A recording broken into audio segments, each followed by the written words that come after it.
ನಮ್ಮಮ್ಮ ಎಂತವ್ರು ಅಂತ ನೀನ್ ನನಗೆ ಸರ್ಟಿಫಿಕೇಟ್ ಕೊಡ್ಬೇಕಾಗಿಲ್ಲ. ನಮ್ಮಮ್ಮ ಇದ್ದಿದ್ದಿದೆ ಮನೇಲಿ, ಅವ್ರಿಗೆ ಮನೆ ದಾರಿ ಚೆನ್ನಾಗಿ ಗೊತ್ತಿದೆ. ಹೋಗ ಆಚೆ ನೀನು. ಆದಿತ್ಯ ಏನ್ ಮಾತಾಡ್ತಿದ್ಯಾ? ಅಮ್ಮ ಮಧ್ಯದಲ್ಲಿ ಬರ್ಬೇಡ ನೀನು. ಹೋಗ. ಅದೇ ಒಂದ್ ನಿಮಿಷ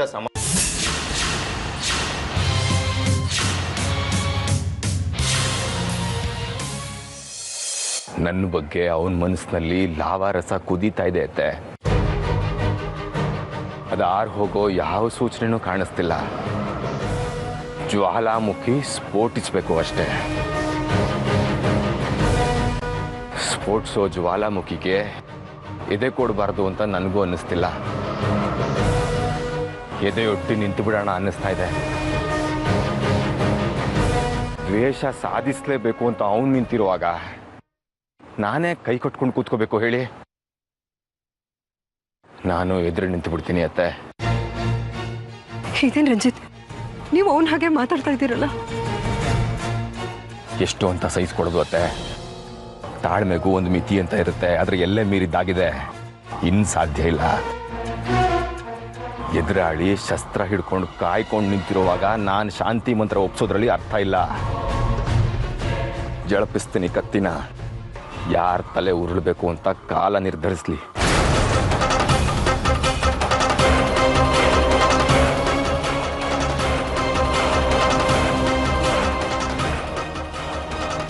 ತಾಯಿ ತಪ್ಪಲೆ ಆಗ್ಲಿ ಅಂತ ನೀವು ಹೇಳ್ತಾ ಇರೋದು?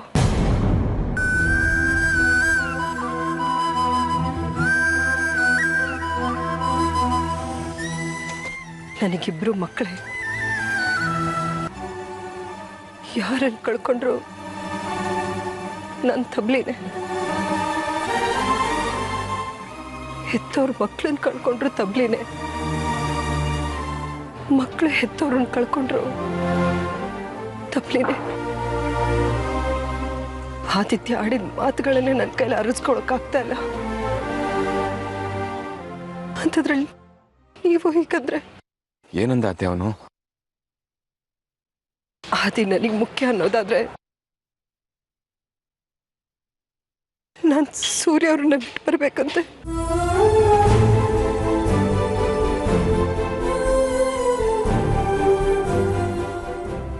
ಒಂದಿನ ಪಡ್ಕೊಳ್ಬೇಕು ಅಂದ್ರೆ ಇನ್ನೊಂದಿನ ಕಳ್ಕೊಳ್ಳೋದು ಜಗತ್ತಿನ ನಿಯಮ.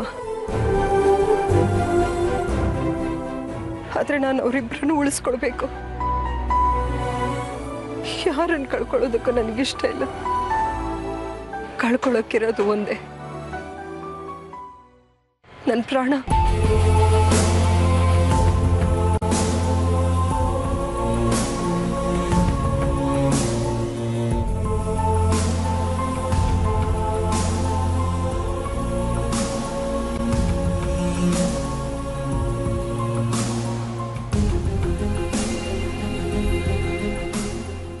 ಮನುಷ್ಯ ಏನೋ ನೀನು? ಮನುಷ್ಯತ್ವ ಅನ್ನೋದೇ ಇಲ್ವಾ ನಿನ್ಗೆ? ಯಾಕೊಳ್ಳೆ ಮೃಗ ತರ ಆಡ್ತೀಯ? ನಾನ್ ಸರಿಯಾಗಿ ನಡ್ಕೊಂಡಿದ್ದೀನಿ ಶೋಭಾ.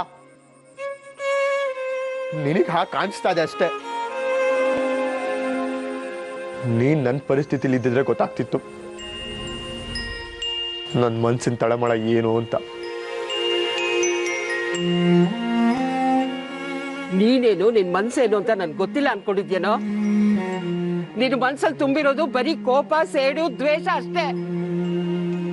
ಅಲ್ಲಿ ಪ್ರೀತಿ, ವಾತ್ಸಲ್ಯ, ಮಮತೆಗೆ ಬೆಲೆನೇ ಇಲ್ಲ. ಪಾಪ ನಿನ್ ತಾಯಿ ತನ್ನ ಮಗನ ಮಾತಾಡ್ಸ್ಬೇಕು ಅಂತ ಹುಡ್ಕೊಂಡ್ ಬಂದ್ಲು. ಅವಳು ನೋವು ಸಂಕಟನ ಅರ್ಥ ಮಾಡ್ಕೊಳ್ದೆ ಅವಳು ಕಂಡೆದ್ರಿಗೆ ರಂಜಿತ್ ಕಟ್ಟಿಡ್ದು ಆಚೆ ತಳ್ದಿಯಲ್ಲ. ಕರುಣೆ ಅನ್ನೋದೇ ಇಲ್ವಾ ನಿನ್ಗೆ? ಇತ್ತು.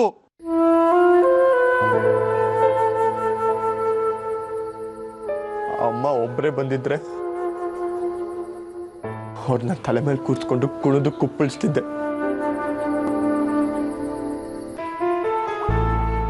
ಅವ್ರನ್ನ ಅಪ್ಕೊಂಡು ನನ್ನ ಮನ್ಸಲ್ಲಿರೋದನ್ನೆಲ್ಲ ಹೇಳ್ಕೊಬೇಕು ಅನ್ಕೊಂಡಿದ್ದೆ.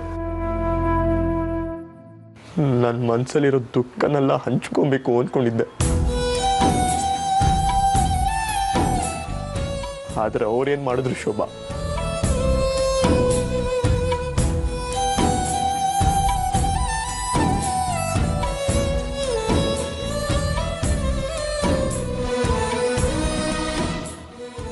ಅಮ್ಮ ಅಮ್ಮ ನನ್ನ ನೋಡೋದಕ್ಕಾಗ್ಲಿ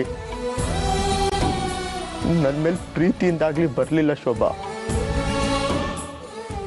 ಅವ್ರು ಬಂದಿತ್ತು ರಂಜಿತ್ಗೋಸ್ಕರ. ನಾಳೆ ಒಂದು ಪೂಜೆ ಇಟ್ಕೊಂಡಿದ್ದಾರಲ್ಲ, ಆ ಪೂಜೆಗೆ ನನ್ನ ಕರೆದು ಅವನ್ನ ಕಾಂಪ್ರಮೈಸ್ ಮಾಡಿಸ್ಬೇಕು ಅಂತ. ಅವ್ರಿಗೆ ನಿಜವಾಗ್ಲೂ ನನ್ನ ಮೇಲೆ ಪ್ರೀತಿ ಇದ್ದಿದ್ರೆ ಅವ್ರಿಗೆ ಮಾಡ್ತಿದ್ರ ಶೋಭಾ. ಆ ಲೋಫರ್ ರಂಜಿತ್ನ ನನ್ನ ಮುಂದೆ ಕರ್ಕೊಂಡ್ಬಂದು ನಿಲ್ಸ್ತಿದ್ರ. ಇವತ್ತು ನಾನು ಅಮ್ಮನಿಂದ ದೂರ ಆಗೋದಕ್ಕೆ ಕಾರಣ ಆ ರಂಜಿತ್. ಅದು ಗೊತ್ತಿದ್ದು ಅವನ್ನ ಜೊತೆಲಿ ಕರ್ಕೊಂಡ್ ಬಂದಿದಾರಲ್ಲ. ಹೇಳು ಶೋಭಾ, ನೀನೇ ಹೇಳು, ನನಗೆ ಅಮ್ಮನ ಮೇಲೆ ಪ್ರೀತಿ ಇಲ್ವೋ ಇಲ್ಲ ಅಮ್ಮನಿಗೆ ನನ್ನ ಮೇಲೆ ಪ್ರೀತಿ ಇಲ್ವೋ? ಇಬ್ಬರಿಗೂ ಪ್ರೀತಿ ಇದೆ ಕಣೋ. ಆದ್ರೆ ಇವತ್ತು ನೀ ನಡ್ಕೊಂಡ್ ರೀತಿ ಕ್ಷಮಿಸಕ್ಕೆ ಆಗದೆ ಇರೋಂಥದ್ದು. ಅವಳು ಎಲ್ರೂ ಸಂತೋಷವಾಗಿ ಜೊತೆಯಾಗಿರ್ಬೇಕು ಅಂತ ಬಯಸಿದ್ಲು. ಅದನ್ನ ತಪ್ಪು ಅಂತ ಹೇಳ್ತೀಯಲ್ಲ ನೀನು. ಮಗನಾಗಿ ನೀನು ಅವಳನ್ನ ಅರ್ಥ ಮಾಡ್ಕೊಂಡಿದ್ದು ಇಷ್ಟೇ ಏನೋ? ನಿನ್ನೆ ಬಂದು ರಂಜಿತ್ ನಿನ್ ತಾಯಿನ ಅರ್ಥ ಮಾಡ್ಕೊಂಡ ಹಾಗೆ ನೀನ್ ಅರ್ಥ ಮಾಡ್ಕೊಳ್ಳಿಲ್ವಲ್ಲೋ? ಏನ್ ಮಾತಾಡ್ತಿದ್ದೆ ಶೋಭಾ ನೀನು? ನೀನು ಅಮ್ಮನಾಗೆ ರಂಜಿತ್ನ ಮೆಚ್ಕೊಂಡಿದೀಯಾ?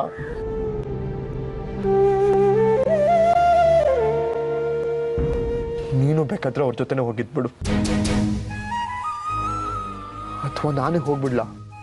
ಮಾತೆತ್ತಿದ್ರೆ ಮನೆ ಬಿಟ್ಟು ಹೋಗ್ತೀನಿ ಅಂತ ಹೇಳ್ತೀಯಲ್ಲ, ಅರ್ಥ ಮಾಡ್ಕೊಳ್ಳೋ. ಇವತ್ತು ನಿನ್ ತಾಯಿ ಅಷ್ಟೋ ಇಷ್ಟೋ ನೆಮ್ಮದಿಯಾಗಿದ್ದಾಳೆ ಅಂದ್ರೆ ಅದಕ್ಕೆ ಕಾರಣ ರಂಜಿತ್.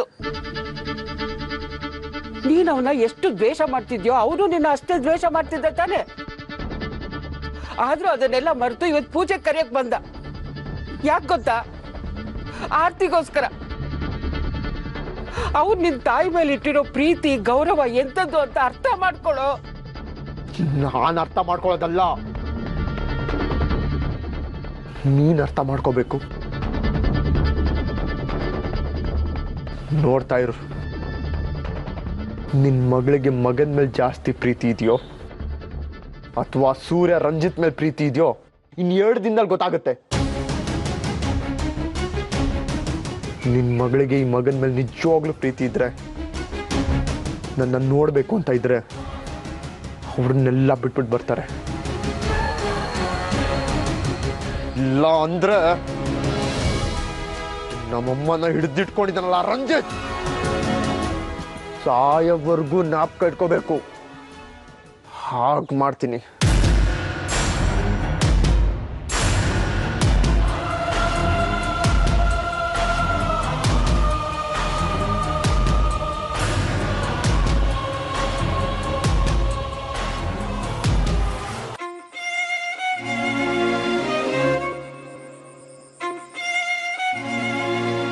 ಆರ್ತಿವ್ರೆ, ಆಯ್ತು ಸಿಕ್ಕಿದ್ನ ಏನಂದ? ನಾಳೆ ಪೂಜೆಗೆ ಬರ್ತಾನಂತ.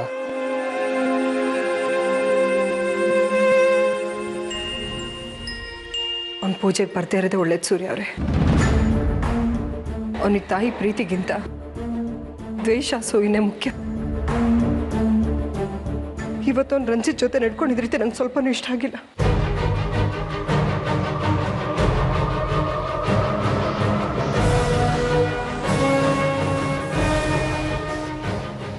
ಏನಾಯ್ತು ರಂಜಿತ್? ಏನಿಲ್ಲ ಮಾವ. ಅವಮಾನ ಮಾಡಿದ್ನಾ?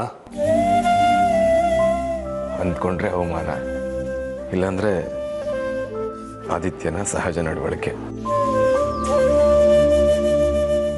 ಮನಸ್ಸಲ್ಲಿರೋ ನೋವನ್ನ ಮುಚ್ಚಿಡೋ ಪ್ರಯತ್ನ ಮಾಡಬೇಡಿ ರಂಜಿತ್. ಹಾಗಿದ್ದನ್ನು ನಿಲ್ಸ್ಕೊಂಡು ಕೊರಗ್ತಾ ಕೂರಲಾತೆ. ಕೈ ಮಾಡಿದ್ನಾ ನಿಮ್ಮ ಮೇಲೆ?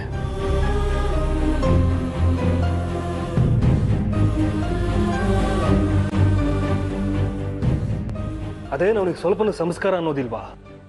ಬಂದವ್ರ ಹತ್ರ ಹೀಗ ನಡ್ಕೊಳ್ಳೋದು? ಅವ್ನು ಮಾಡಿದ ತಪ್ಪಿಗೆ ನನ್ನನ್ನೇ ಕೊಡೆ ಮಾಡ್ತಾ ಇದ್ದೀರಾ? ನೀವೇ ತಾನೇ ಅವನನ್ನ ಬೆಳೆಸಿದ್ದು.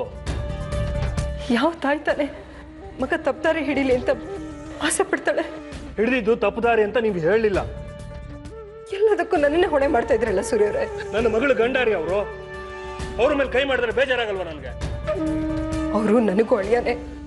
ನಿಮಗೆಷ್ಟು ಅವಮಾನ ನೋವು ಆಗಿದೆಯೋ ನನಗೂ ಅಷ್ಟೇ ಆಗಿದೆ. ತೆಗೆದು ಕಪಾಲಕ್ಕೆ 4 ಬಿಟ್ಟು ಹೇಳ್ಬೇಕಿತ್ತು, ಬಂದವ್ರ ಹತ್ರ ನಡ್ಕೊಳ್ಳೋ ರೀತಿ ಇದಲ್ಲ ಅಂತ.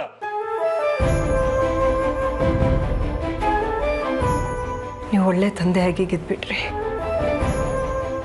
ಸಾಕ್ಷಿ ಆರ್ಯಂಗೆ ಒಳ್ಳೆ ವಿದ್ಯಾಭ್ಯಾಸ ಕೊಡೋದ್ರಲ್ಲಿ, ಒಳ್ಳೆ ಸಂಸ್ಕಾರ ಕೊಡೋದ್ರಲ್ಲಿ ನಾನು ಸೋತ್ಬಿಟ್ಟೆ.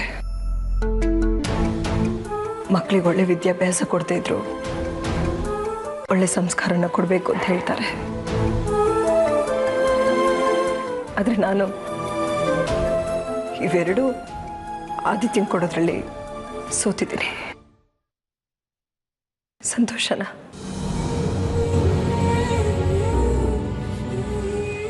ನಿಮ್ಮನ್ನ ಮೊದಲಿಸಿ ಮಾತಾಡಬೇಕು ಅನ್ನೋದು ನನ್ನ ಉದ್ದೇಶ ಆಗಿರ್ಲಿಲ್ಲ. ಮತ್ತೆ ನೀನ್ ಸೂರ್ಯ ಅವರೇ, ಆದಿತ್ಯಂಗ್ ವಿಷಯಕ್ಕೆ ನನ್ನ ಗುರಿ ಮಾಡಿ ನೀವು ಬೈತಾ ಇದ್ದೀರಾ. ಅಷ್ಟು ಗೊತ್ತಿಲ್ಲದೆ ಇರೋ ದಡ್ಡಿನ ನಾನು. ದೇವ್ರ ಸತ್ಯವಾಗ್ಲೂ ಹೇಳ್ತೀನಿ, ನಾನು ನನ್ನ ಮಗನಿಗೆ ಒಳ್ಳೆ ಸಂಸ್ಕಾರನ ಕೊಟ್ಟು ಬೆಳೆಸಿದ್ದೀನಿ. ಆದ್ರೆ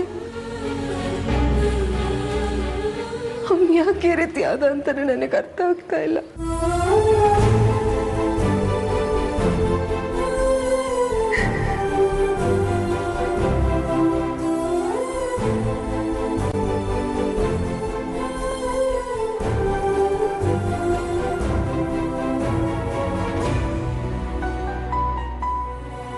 ಆರ್ತಿಯವ್ರೆ,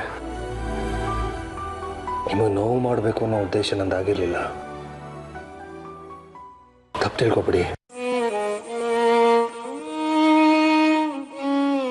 ಯಾವುದಕ್ಕೂ ಶಕ್ತಿನೇ ಇಲ್ದಾಗಿದೆ. ಸಂಸಾರ ಅನ್ನೋ ಜಂಜಾಟದಲ್ಲಿ ಈ ಮನಸ್ಸು ದೇಹ ಎರಡು ತಡೆದು ಹೋಗಿದೆ. ತಾಯಿ ಸ್ಥಾನನ ಕೊಟ್ಟು ತನ್ನ ಮಗನಿಂದನೇ ಇಷ್ಟೊಂದು ದುಃಖ ಅನುಭವಿಸ್ಬೇಕಾಗತ್ತೆ ಅಂತ ನನಗೆ ಗೊತ್ತಿರಲಿಲ್ಲ. ಎಂತ ಇಬ್ಬಂದಿಗೆ ಸಿಕ್ಕಾಕ್ಸ್ಬಿಟ್ಟ ಗೊತ್ತಾ ಸೂರ್ಯ ಅವರೇ ನನ್ನನ್ನ.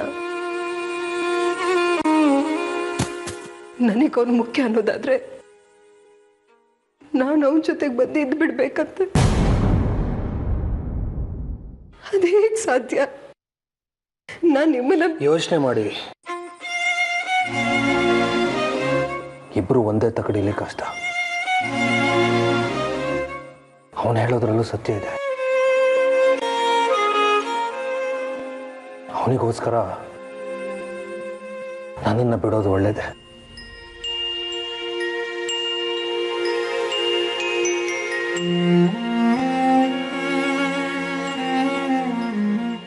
ನನಗೋಸ್ಕರ ಅವನನ್ನ ದೂರ ಮಾಡ್ತೀರಾ ಅಂತ ನನಗನ್ನಿಸ್ತಿಲ್ಲ. ನಿಮಗೆ ಮೊದಲು ಮಗ, ಆಮೇಲೆ ಗಂಡ ಅನ್ನೋದು ನನಗೆ ಗೊತ್ತಿದೆ. ಆಯ್ಕೆ ಸ್ವಾತಂತ್ರ್ಯ ನಿಮ್ಮದು. ಗಂಡನೋ ಮಗನೋ.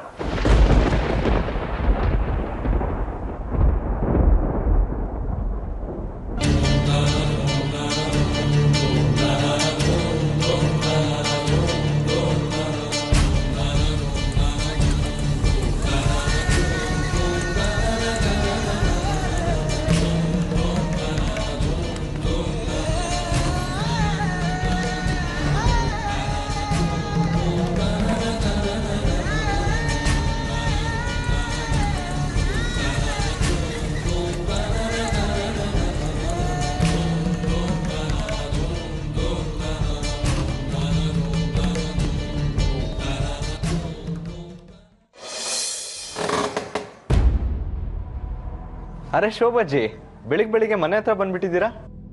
ಆರ್ಯ, ರಂಜಿತ್ ಇದ್ದಾರಪ್ಪ? ಹ್ಞೂ ಅಜ್ಜಿ ಇದ್ದಾರೆ. ಯಾಕೆ?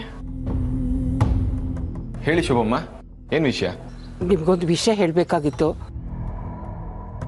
ನನ್ಗೆ ಹೇಗೆ ಹೇಳಬೇಕು ಅಂತಾನೆ ಗೊತ್ತಾಗ್ತಿಲ್ಲ.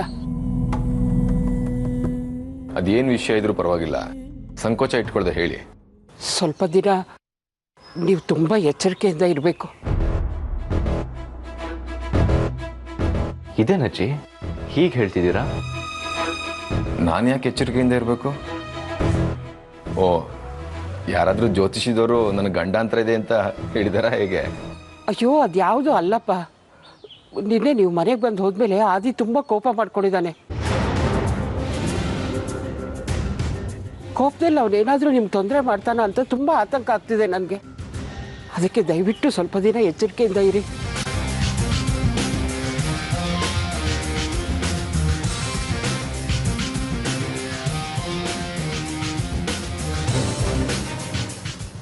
ಏನು ರಂಜಿತ್ ನೀವು, ನಾನು ಭಯ ಪಟ್ಕೊಂಡು ಎಚ್ಚರಿಕೆಯಿಂದ ಇರಿ ಅಂತ ಹೇಳಿದ್ರೆ ನಾನೇನೋ ಜೋಕ್ ಮಾಡಿತಾರೆ ಇಬ್ರು ನಗ್ತಾ ಇದ್ದೀರಲ್ಲ.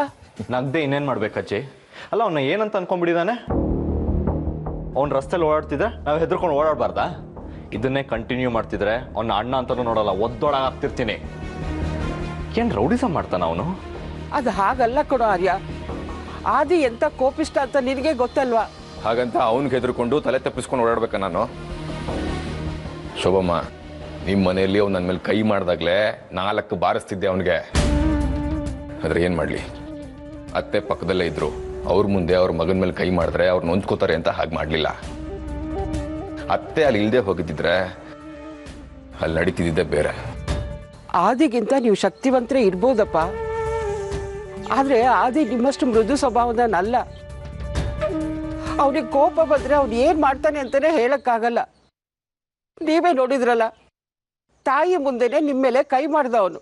ಅಂಥದ್ರಲ್ಲಿ ಅವ್ನಿಗೆ ಹೇಳಿ, ರಂಜಿತ್ ಬೇರೆ ಯಾರೂ ಅಲ್ಲ, ತನ್ನ ತಂಗಿ ಗಂಡ ಅಂತ. ಅವನಿಗೆ ನಾನು ಅನ್ನೋ ಪಿತ್ತ ನೆತ್ತಿಗೇರಿದೆ. ಈ ರಂಜಿತ್ ಸಪೋರ್ಟ್ಗೆ ಈ ಆರ್ಯ ಇದ್ದಾನೆ ಅಂತ ಹೇಳಿ. ಸಿಗ್ಲಿ ಈ ಸತಿ ಸರಿಯಾಗಿ ಹೇಳ್ತೀನಿ ಅವನಿಗೆ.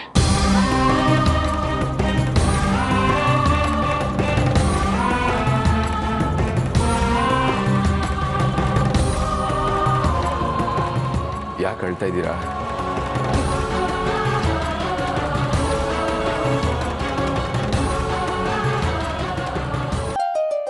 ಖಂಡಿತ ಹೇಳ್ತೀನಿ ಸರ್. Okay sir, okay.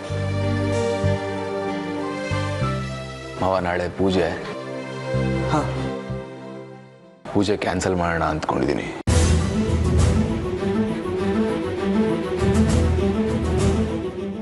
ಯಾಕೆ ರಂಜಿತ್? ವಿಘ್ನಗಳು ನಿವಾರಣೆ ಆಗಲಿ ಅಂತ ಪೂಜೆ. ನಿವಾರಣೆ ಆಗೋದಕ್ಕಿಂತ ಜಾಸ್ತಿ ಆಗ್ತಾ ಇದೆ. ಅದಕ್ಕೆ ಪುರೋಹಿತರಿಗೂ ಫೋನ್ ಮಾಡಿ ಪೂಜೆ ಬೇಡ ಅಂತ ಹೇಳ್ಬಿಡ್ತೀನಿ ಮಾವ. ದುಡುಕ್ಬೇಡಿ ರಂಜಿತ್, ಪೂಜೆ ಒಂದಾಗಲಿ, ಆಮೇಲೆಲ್ಲ ಸರಿ ಹೋಗುತ್ತೇನೋ ನಂಬಿಕೆ ನನಗಿದೆ. ಇಲ್ಲಾತೆ, ಯಾಕೋ ಈ ಪೂಜೆ ಮಾಡಬೇಕು ಅಂತ ಅಂದ್ಕೊಂಡಾಗಿಂದ ಒಂದಲ್ಲ ಒಂದು ತಾಪತ್ರೆಗಳು ಬರ್ತಾನೆ ಇವೆ. ಅದಕ್ಕೆ ಸಾಕ್ಷಿ ಹೆರಿಗೆ ಕೂಡ ನಮ್ಮನೇಲೇ ಮಾಡಿಸ್ಬೇಕು ಅಂತ ಅಂದ್ಕೊಂಡಿದ್ದೀನಿ. ಯಾಕೆ? ನಾನು ಅವಳನ್ನ ಚೆನ್ನಾಗಿ ನೋಡ್ಕೋತಾ ಇಲ್ಲ ಅಂತ ಈ ನಿರ್ಧಾರನ? ಛೇ, ನೀವು ಸಾಕ್ಷಿನ ಚೆನ್ನಾಗಿ ನೋಡ್ಕೋತಿಲ್ಲ ಅಂತ ಈ ನಿರ್ಧಾರ ಅಲ್ಲ ಅತ್ತೆ. ಈ ಪೂಜೆಗೆ ಮುಹೂರ್ತ ಫಿಕ್ಸ್ ಮಾಡಿದಾಗಿಂದ ಒಂದಲ್ಲ ಒಂದು ಪ್ರಾಬ್ಲಮ್ಮು ಮೈ ಮೇಲೆ ಬರ್ತಾನೆ ಇವೆ. ಅದಕ್ಕೆ ನಾನು ಸಾಕ್ಷಿ ಮನೇಲಿರೋದು ಸರಿ ಅಂತ ಅನ್ನಿಸ್ತಿಲ್ಲ ನನ್ನ ಮನಸ್ಸಿಗೆ. ಯಾಕೋ ನೀವು ಒಪ್ಪಿಗೆ ಕೊಟ್ರೆ ನಾನು ಸಾಕ್ಷಿ ಹೊರಟ್ಬಿಡ್ತೀವಿ ಮಾವ. ದಯವಿಟ್ಟು ಹಾಗೆಲ್ಲ ಮಾತಾಡ್ಬಿಡಿ ರಂಜಿತ್. ಇಲ್ಲ ಮಾವ, ನಾನು ತುಂಬ ಯೋಚನೆ ಮಾಡಿದ್ದೀನಿ. ನಾವು ಈ ಮನೆಗೆ ಹತ್ರ ಆಗಿರೋದಕ್ಕೆ ಅನಿಸುತ್ತೆ ಇಷ್ಟೆಲ್ಲ ಅನಾಹುತಗಳಾಗ್ತಾ ಇರೋದು. ಅದು ಅಲ್ಲದೆ ನಾನು ಹೊರಗ್ನೋನು ಹೊರಗಿರ್ಬೇಕು. ಈ ಮನೆಯಲ್ಲಿರೋದ್ರ ಬಗ್ಗೆ ಯೋಚನೆ ಮಾಡೋದಿರಲಿ, ಕನಸು ಕೂಡ ಕಾಣಬಾರ್ದು ನಾನು. ಆಮೇಲೆ ಅಳಿಯ ಮಾವನ ಮೇಲಿದ್ರೆ 4 ಜನ 4 ಮಾತಾಡ್ಕೋತಾರೆ. ಸುಮ್ಮನೆ ಆಡ್ಕೊಳ್ಳೋರ ಬಾಯಿಗೆ ನಾವ್ಯಾಕೆ ತುತ್ತಾಗಬೇಕು ಹೇಳಿ? ಈಗ ನಿಮ್ಗೆ ಯಾರು ಏನಂದು ಅಂತ ಹೀಗೆ ಮಾತಾಡ್ತಿದ್ದೀರಾ? ನಿಮ್ಮನ್ನು ಯಾವತ್ತೂ ನಾವು ಹೊರಗಿನವರಾಗಿ ನೋಡಿಲ್ಲ. ಆದರೂ ನಿಮ್ಗೆ ಯಾಕೆ ಯೋಚನೆ ಅಂತ ನನಗಂತೂ ಗೊತ್ತಿಲ್ಲ. ಬಲವಂತ ಮಾಡಬೇಡಿ ಮಾವ. ನಾನು ಸಾಕ್ಷಿ ನಮ್ಮ ಪಾಡಿಗೆ ನಾವು ಇದ್ಬಿಡ್ತೀವಿ.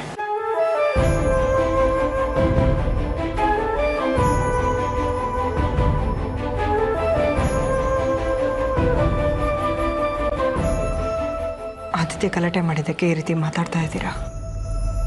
ಅದಕ್ಕೆ ಅಂತ ಏನೂ ಇಲ್ಲ ಅಂತೆ. ಅದಕ್ಕೇನೆ ಆದಿತ್ಯನ ಮೇಲಿರೋ ಭಯಕ್ಕೆ ಹೀಗೆ ಹೇಳ್ತಿದ್ದಾರೆ.